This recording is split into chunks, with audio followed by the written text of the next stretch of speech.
Hello दोस्तों, तो अभी मैं हूँ कनोई वाटरफॉल के पास, जो कि आपका मनाली से नगर रोड पे 5 से 7 किलोमीटर की डिस्टेंस पे पड़ता है।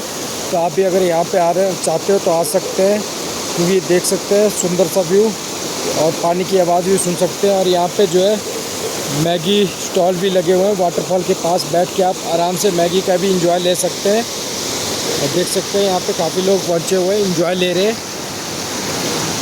और यहाँ पे कुछ ऐसा जैसा व्यू रहेगा झरने का, छोटा सा झरना है लेकिन काफ़ी प्यारा लग रहा है देखने में। और काफ़ी अच्छे मैगी स्टॉल भी लगे हुए हैं यहाँ पे, आप देख सकते हैं जो है। ठीक है दोस्तों, मिलते हैं आपको नेक्स्ट वीडियो में।